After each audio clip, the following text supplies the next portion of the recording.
Madam Hadia کیسی ہیں؟ مزاج کیسے ہیں؟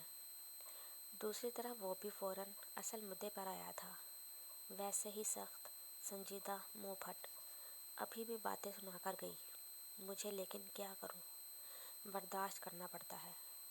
اکلوتی بہن کی اکلوتی دوست، اور اکلوتے دوست کی اکلوتی ہونے والی بیگم پلس منکوہا کو۔ رامس نے بھی بیچارگی سے وہاں کا سارا احوال کہہ سنایا۔ بس اس سے زیادہ تعریف نہ کرنا، بھابھی ہے وہ تمہاری، اور بھابھی ماں جیسی ہوتی ہے، وہ خفا خفا سا کہہ رہا تھا۔ اور ابھی بھی تم نے میری پیاری بیگم سے سخت لہجے میں بات کی، چلو اس کے لیے معاف کیا، لیکن یہ اتنی اہم میٹنگ کینسل کرنے کی کیا تک ہے؟ Is every thing okay ROMs? وہ اب خاصا سنجیدہ ہو چکا تھا۔ آنٹی کی کالز بھی آئی تھیں، وہ مجھ سے پوچھ رہی تھیں کہ رامس کو کیا پریشانی ہے، اور ہادیہ بھی یہی کہہ رہی تھی کہ تو ٹھیک نہیں لگتے ہو۔ کیا بات ہے یار، کوئی پریشانی ہے کیا؟ وہ اچھا خاصا فکر مند تھا۔ رامس بے چین سا اپنی سیٹ سے اٹھ گیا۔ وہ دونوں بالکل صحیح کہتی ہیں، میں واقعی ٹھیک نہیں ہوں۔ گلاس ونڈو سے آسمان کو دیکھتے وہ تھکے تھکے لہجے میں اعتراف کر رہا تھا۔ اچانک ہی دل ہر شے سے بیزار ہو جاتا ہے، عجیب سی تھکن وجود پر حاوی ہو جاتی ہے، حتیٰ کہ وہ تفصیل سے دانیال کو اپنی کیفیت بتانے لگا۔ وہ ایک قابل ڈاکٹر ہی نہیں، اس کا بہترین دوست بھی تھا۔ وہ شاید اس کی اس بے نام کیفیت کا حل تلاش کر پاتا جس سے وہ گزر رہا تھا، اور جس کی وجہ سے اس کی کاروباری ہی نہیں ذاتی زندگی بھی متاثر ہو رہی تھی۔ اس کی باتیں دانیال کو اچھی خاصی تشویش میں مبتلا کر گئی تھی۔ کچن میں اشتہا انگیز خوشبو پھیلی ہوئی تھی۔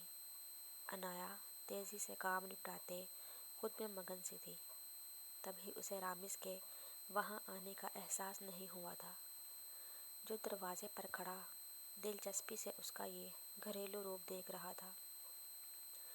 وہ شادی کے بعد پہلی بار کچن میں موجود تھی، کیونکہ اماں نے 2 ماہ تک اسے کوئی کام کرنے نہیں دیا تھا۔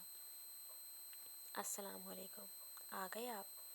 فریج سے دہی نکالتے اس کی نظر دروازے پر کھڑے رامس پر پڑی تو مصروف سے انداز میں ہی سلام کیا۔ وعلیکم السلام، نہیں ابھی راستے میں ہوں۔ کرسی گھسیٹ کر بیٹھتے رامس کا انداز شرارت آمیز تھا۔ اچھا، میں سمجھی گھر پہنچ گئے ہیں آپ۔ پانی کا گلاس اس کے سامنے رکھتی وہ بے ساختہ ہنسی۔ تو آج آپ کی تقریب کچن رونمائی ہے، کیا کیا بنا رہی ہیں آپ؟ وہ خاصے خوشگوار موڈ میں تھا۔ یہ تو آپ کو ڈائننگ ٹیبل پر ہی پتہ چلے گا۔ وہ ہرگز بتانے کے موڈ میں نہیں تھی۔ بس میری عزت رکھ لینا بیوی، اور میں کوئی مدد کروں کیا؟ لاؤ سلاد بنا دیتا ہوں۔ وہ صرف کہہ نہیں رہا تھا بلکہ کف فولڈ کرتے مدد کروانے کے موڈ میں بھی تھا۔ نہیں، اب تو سب ہو گیا تقریباً، آپ فریش ہو جائیں جا کر۔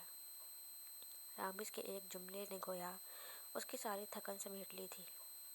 چلو اگر ہو گیا کام تو تم بھی فریش ہو جاؤ، سب آتے ہوں گے۔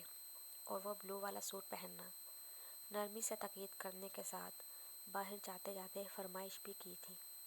رامس، عنایا نے بے اختیار پکارا۔ جی، وہ جاتے جاتے رکا۔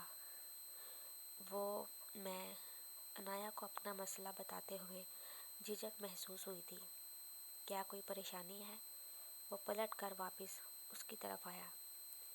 میں نے سب ریڈی کر دیا، لیکن مجھ سے روٹی ٹھیک سے نہیں بنتی۔ میں سیکھ لوں گی جلدی، اگر آج آپ باہر سے لے آئیں تو۔ اس نے جھجکتے ہوئے اپنی پریشانی بیان کی۔ ڈونٹ وری، جب کھانا رکھنے لگیں تو مجھے میسج کر دینا، میں لے آؤں گا۔ ٹھیک ہے میڈم، مسکرا کر اس کا شانہ تھپ تھپا کر تسلی دیتا کچن سے نکل گیا۔ عنایا نے خود کو گہرے سکون کے حصار میں محسوس کیا۔